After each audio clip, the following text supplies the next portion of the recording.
Roger, Papa Alpha 136. Report the runway clear. Hello. Control room, hello. I repeat, report the runway clear. आज तक की aviation history का सबसे बड़ा disaster. Hello, hello. We're still on the runway. Stop, stop. Oh, goddamn.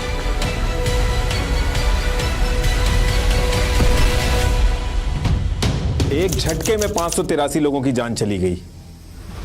देखिए, Spain से ये इस तरफ ये जो छोटे छोटे आइलैंड्स का ग्रुप है जिसको कैनरी आइलैंड भी कहते हैं, इन कैनरी आइलैंड में से एक है ग्रैन कैनेरिया आइलैंड। और इस ग्रैन कैनेरिया आइलैंड के अंदर जो लास पाल्मस एयरपोर्ट है, इस एयरपोर्ट में 27 मार्च 1977 को दो आदमी एयरपोर्ट पे घुसते हैं। और जब ये घुस रहे थे तो ये दोनों बहुत ज्यादा नर्वस थे। एक के हाथ में सूटकेस था और सूटकेस के अंदर से टिक टिक करके कंटिन्यूअसली आवाज आ रही थी। लेकिन एयरपोर्ट के अंदर भीड़ बहुत ज्यादा थी तो किसी का ध्यान इस आवाज पे नहीं गया। अब अंदर घुसने के बाद ये दोनों आदमी मेन टर्मिनल के अंदर घुसते हैं और वहां पे एक फ्लावर शॉप थी, उस पे रुकते हैं और धीरे से बिना किसी की नजर में आए अपना सूटकेस इस फ्लावर शॉप पे रख के करीब 11:30 पे एयरपोर्ट के फ्रंट गेट से बाहर निकल जाते हैं। काफी टाइम तक तो ये जो सूटकेस ये लोग रखे गए थे इसके ऊपर किसी का ध्यान नहीं जाता है। लेकिन फिर 40 मिनट बाद एयरपोर्ट के स्विच बोर्ड पे एक अननोन आदमी कॉल करता है और बोलता है कि देखो, एयरपोर्ट के अंदर बॉम्ब्स प्लांट किए गए हैं, कुछ ही देर में फटने वाले हैं, जितना जल्दी हो सकता है बिल्डिंग खाली कर दो। और ये बोल के बिना कोई बात सुने ये अननोन आदमी जो था ये फोन काट देता है। अब जो ऑपरेटर थी जिसके पास ये कॉल आया था, ये बहुत ज्यादा डर जाती है और तुरंत स्पेनिश नेशनल एयरलाइन के मैनेजर को कॉल करके बताती है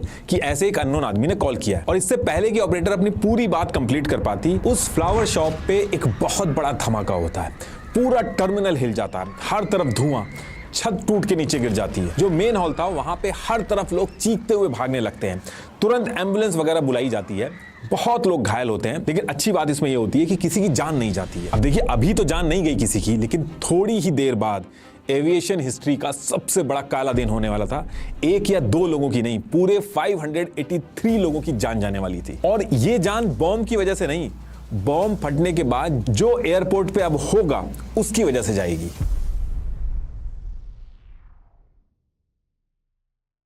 अब बॉम्ब फटने के बाद बॉम्ब स्क्वाड्स हर तरफ सर्च ऑपरेशन स्टार्ट कर देता है एयरपोर्ट के अंदर। फोर्सेस पहुंच के पता लगा रही थी कि आखिर इसके पीछे है कौन। एक्चुअली कैनरी आइलैंड को स्पेन से आजाद कराने के लिए MPAIAC नाम का एक सेपरेटिस्ट ग्रुप था, ये दोनों आदमी उसके मेंबर थे। लेकिन अभी तक ये चीज फोर्सेस को पता नहीं थी। फोर्सेस कॉन्टिन्यूअसली एयरपोर्ट के अंदर ढूंढ रही थी कि ये हुआ कैसे। अब इसके बाद फोर्सेस क्या करती हैं कि ऑपरेटर के पास जो अननोन आदमी का कॉल आया था उसको दोबारा सुनती है और कॉल सुनने के बाद इनके होश उड़ जाते हैं, क्योंकि जिस अननोन आदमी ने कॉल करके वार्निंग दी थी उसने बॉम्ब नहीं बोला था, उसने बॉम्ब्स बोला था। मतलब कि एक नहीं, एक से ज्यादा बॉम्ब। और ये चीज सुनते ही पूरे एयरपोर्ट पे सिर्फ एक ही चीज ढूंढी जा रही थी कि बाकी बॉम्ब आखिर है कहां और सच में कोई दूसरा बॉम्ब यहां पे है भी कि नहीं। तो जब ये सर्च ऑपरेशन चल रहा था, एयरपोर्ट के अंदर जितने भी पैसेंजर थे सबको बाहर करके एयरपोर्ट बंद कर दिया गया था और search operation as it is चल रहा था। अब जब ये सारी चीजें चल रही थी तो इसमें एक दिक्कत खड़ी हो जाती है। एयरपोर्ट तो खाली कर दिया, लेकिन इस लास पाल्मस एयरपोर्ट पे 6 और फ्लाइट ऐसी थी जो अपने पैसेंजर्स के साथ आसमान में ही थी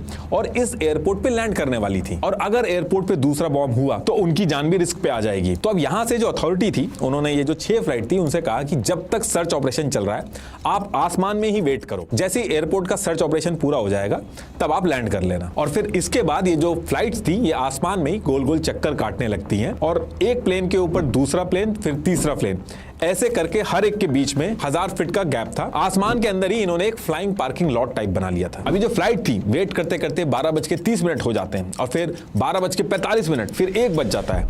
अब ये सारे जो प्लेन्स थे इनमें इतना फ्यूल नहीं था कि कॉन्टिन्यूअसली आसमान में ऐसे वेट कर सके। तो फिर यहां से अथॉरिटी ने यह फैसला लिया कि यहीं से 20 मिनट की फ्लाइंग डिस्टेंस पे टेनेरिफ आइलैंड है, आसमान में वेट करने की बजाय इन 6 प्लेन्स को टेनेरिफ का जो लास रेडियोस एयरपोर्ट है उस पे लैंड करवा के वहां वेट कराने को बोल देते हैं। तो उससे फ्यूल की टेंशन खत्म हो जाएगी और जब सर्च ऑपरेशन खत्म होगा तो बस 20 मिनट की दूरी पे वापस बुला लेंगे इनको। तो एज पर प्लान सारे प्लेन्स टेनेरिफ के एयरपोर्ट की तरफ डाइवर्ट होने लगते हैं। उस टाइम पे सडन ट्रैफिक सर्च हैंडल करने के लिए स्मार्ट ऑटोमेटेड सिस्टम नहीं थे। अब जब ये 6 प्लेन्स टेनेरिफ की तरफ बढ़ रहे थे तो इनमें से एक प्लेन था पैन अमेरिका 1736। इस प्लेन में 380 पैसेंजर्स बैठे थे, उनको भी इस बॉम्ब वाली न्यूज के बारे में पता चल चुका था। तो कैप्टन विक्टर ग्रब्स इस प्लेन को चला रहे थे और इनके साथ फर्स्ट ऑफिसर रॉबर्ट और फ्लाइट इंजीनियर जॉर्ज वॉल्स बैठे हुए थे। तो जब इनको टेनेरिफ जाने के लिए बोला गया तो कैप्टन विक्टर ग्रब्स ने रिक्वेस्ट की कि हमारे पास इनफ फ्यूल है, हमें टेनेरिफ के एयरपोर्ट पे लैंड करने की जरूरत नहीं है, लेकिन इनकी रिक्वेस्ट को रिजेक्ट कर दिया जाता है। लेकिन अगर इनकी बात इस टाइम पे मान ली गई होती तो ये जितने भी पैसेंजर्स हैं ये सारे बच सकते थे, लेकिन ऐसा होता नहीं है। और इन्हीं 6 प्लेन में से दूसरा प्लेन था KLM 4805। इसका नाम याद रखिएगा, आगे जो भी होगा इसी प्लेन की वजह से सब कुछ होना है। तो ये जो KLM 4805 था, इसमें 234 पैसेंजर्स बैठे थे और ये 234 पैसेंजर्स बहुत एक्साइटेड थे क्योंकि इनका प्लेन खुद कैप्टन वैन जेंटन चला रहे थे। वैन जेंटन ये कोई नॉर्मल पायलट नहीं थे, ये KLM एयरलाइन के चीफ फ्लाइंग इंस्ट्रक्टर थे। KLM ने इन्हें अपनी एयरलाइन का फेस बना रखा था, मैगजीन और जो उस दिन जो सीट पॉकेट के ब्रोशर में सब जगह इनकी फोटो लगी हुई थी। पैसेंजर एक्साइटेड तो थे, लेकिन उनको एक चीज नहीं पता थी कि कैप्टन वैन जेंटन ने पिछले कई सालों से अपना जो टाइम था वो रियल टाइम प्लेन उड़ाने की बजाय सारा टाइम KLM के जो पायलट्स थे उनको ट्रेन करने में लगाया है। तो इस प्लेन में कैप्टन वैन जेंटन के बगल में को पायलट क्लास मेयर्स बैठे थे और ये जो को पायलट मेयर्स थे इनको बोइंग 747 उड़ाने का जो सर्टिफिकेट जिस एग्जामिनर ने दिया था वो खुद वैन जेंटन थे। तो कहने का मतलब है कि KLM के कॉकपिट में एक तरफ टीचर बैठा था, दूसरी तरफ उसका स्टूडेंट, और तीसरे थे फ्लाइट इंजीनियर विलियम श्रूडर। तो अब यहां से 1:38 PM पे सबसे पहले KLM एयरप्लेन जो था वो एयरपोर्ट पे लैंड करता है और फिर उसके 40 मिनट बाद पैन AM भी लैंड कर जाता है। करीब 2:15 पे ये दोनों प्लेन टेनेरिफ का जो लॉस रोडियोस एयरपोर्ट था उस पे उतर चुके थे। अब देखिए, इमरजेंसी में इतने सारे प्लेन इस एयरपोर्ट पे उतर तो गए थे, लेकिन टेनेरिफ का ये जो लॉस रोडियोस एयरपोर्ट था इसमें बहुत सारे इशू थे। इस एयरपोर्ट पे इतने सारे प्लेन उतर चुके थे, लेकिन कंट्रोल टावर में सिर्फ 2 कंट्रोलर थे और कोई ग्राउंड रेडार नहीं था। इसकी वजह से जो कंट्रोलर थे वो स्क्रीन पे देख ही नहीं सकते थे कि रनवे पे कौन सा प्लेन कहां है। तो कंट्रोलर क्या कर रहे थे कि सारे पायलट से वायरलेस रेडियो पे बात करके सारी चीजें कोऑर्डिनेट कर रहे थे। जब पायलट बोलता था हम यहां पे हैं, तो कंट्रोलर उसी इंफॉर्मेशन के बेसिस पे बाकी प्लेन्स को गाइड करता था। तो कहने का मतलब है कि एयरपोर्ट का पूरा कम्युनिकेशन पायलट की बताई हुई पोजीशन और वायरलेस रेडियो पे डिपेंडेंट था। ऊपर से ये जो एयरपोर्ट था ये टेनेरिफ आइलैंड के नॉर्थ ईस्ट, जहां पे सी लेवल से 2000 फीट तक बड़े बड़े पहाड़ थे, वहां पे था। तो ओरोग्राफिक इफेक्ट की वजह से इस एयरपोर्ट पे फॉग और क्लाउड बहुत ज्यादा रहता था, जिससे विजिबिलिटी का इशू होता था। लोकल लोगों का तो ये भी कहना था कि जब ये एयरपोर्ट बना था तो प्लानर्स ने मैप पे इस जगह पे X मार्क कर दिया था, मतलब कि इस जगह पे एयरपोर्ट जैसी चीज कभी बननी ही नहीं चाहिए थी, बहुत डेंजरस होगी। लेकिन बाद में जो दूसरी टीम आई उसने इस X का मतलब गलत समझ लिया। उनको लगा कि जो मैप पे ये X है यहीं पे एयरपोर्ट बनाना है, तो वहीं पे उन्होंने बना दिया। तो कहने का मतलब ये है कि टेनेरिफ का ये जो एयरपोर्ट है ये कोई इंटरनेशनल हब नहीं था, एक नॉर्मल सा एयरपोर्ट था, बस एक रनवे और उसके पैरेलल में एक टैक्सी वे। ये उसकी ओरिजिनल इमेज है और ये उसका लेआउट है। तो एक तरफ तो इस एयरपोर्ट में बहुत सारे इशू थे, दूसरी तरफ ये जितने प्लेन थे इनमें से जो KLM प्लेन था इसका जो पायलट था वैन जेंटन और इनका क्रू ये बहुत ज्यादा जल्दी में थे। ये चाह रहे थे जल्दी से जल्दी लास पाल्मस एयरपोर्ट पे सर्च ऑपरेशन पूरा हो और फिर ये पहले वहां जाएं और फिर वहां से जाके जल्दी से जल्दी एम्स्टर्डम निकल लें। और जल्दी में ये इसलिए थे क्योंकि नीदरलैंड्स में पायलट और पैसेंजर की सेफ्टी के लिए एक स्ट्रिक्ट लॉ था कि पायलट एक फिक्स टाइम से ज्यादा ड्यूटी नहीं कर सकता। अगर कोई पायलट ड्यूटी लिमिट क्रॉस करे, चाहे कोई भी रीजन हो, तो उसका लाइसेंस जा सकता है, जेल भी हो सकती है। तो लैंड होते ही KLM के पायलट वैन जेंटन बार बार टाइम देख रहे थे। इनफैक्ट करीब 3 बजे इन्होंने एम्स्टर्डम हेडक्वार्टर में फोन करके पता भी किया कि ड्यूटी लिमिट क्रॉस ना हो, और उन्होंने पूछा इनसे कि कितना टाइम बचा है।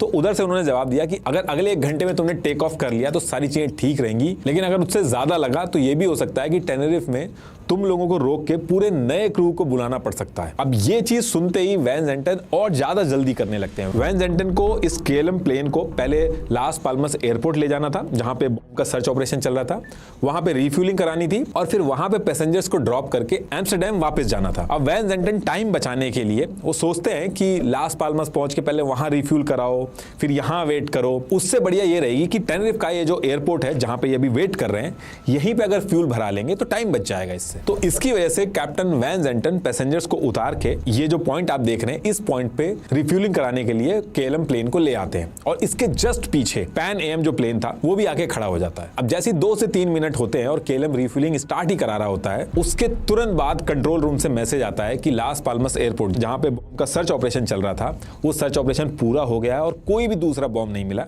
वापिस आया जा सकता है। अगर 5 मिनट पहले ये मैसेज आया होता तो वैन जेंटन रिफ्यूलिंग नहीं करवाते, लेकिन क्योंकि अब जब रिफ्यूलिंग स्टार्ट हो चुकी थी और इसमें 30 मिनट लगने थे तो वैन जेंटन रुक के रिफ्यूलिंग करवाने लगते हैं। लेकिन इसके पीछे जो पैन एम प्लेन खड़ा था उसको तो रिफ्यूलिंग करानी नहीं थी, वो तो केएलएम के पीछे आके फंस गया। तो पैन एम प्लेन के पायलट विक्टर ग्रब्स ने सोचा कि केएलएम जब रिफ्यूलिंग करा रहा है उसके बगल से हम अपना प्लेन निकाल के आगे निकल जाते हैं। लेकिन उनको लगा कि शायद उतनी जगह है नहीं, तो उन्होंने अपने क्रू को प्लेन से उतर के नीचे जाके देखने को कहा कि केएलएम के बगल से हमारा प्लेन निकल भी सकता है कि नहीं। तो क्रू जब नीचे गया तो बगल से निकलने के लिए 140 फीट की जगह चाहिए होती है, लेकिन गैप जरूरत से 12 फीट के करीब कम रह गया। तो इसकी वजह से अब अगले 30 मिनट पैन एम जो था वो भी केएलएम के पीछे वेट करने लगा। केएलएम जो प्लेन था इसकी जब रिफ्यूलिंग चल रही थी तो केएलएम के पैसेंजर जो थे वो टर्मिनल पे वेट कर रहे थे। उनमें से एक पैसेंजर रूबीना जो थी वो वेट कर करके परेशान हो गई थी। तो उसके बॉयफ्रेंड का जो घर था वो यहीं एयरपोर्ट के पास था, तो वो अपने बॉयफ्रेंड को बुला के एयरपोर्ट से निकलने लगी। लेकिन रूल के हिसाब से ऐसे नहीं कर सकते, लेकिन वो लड़ झगड़ के बोलती है कि आगे चल के मुझे भले जेल भी हो जाए, लेकिन वो रुकती नहीं है, वो निकल जाती है। केएलएम फ्लाइट 4805 के 235 पैसेंजर्स में से ये इकलौती जिंदा बचती है। इसके इंटरव्यू भी अगर आप पढ़ोगे तो उसमें ये कहती है कि हर रोज मैं यही सोचती हूँ कि मैं जिंदा कैसे बच गई। सेम टाइम पे कपल के 2 बच्चे भी खो गए थे। तो रनवे कोऑर्डिनेटर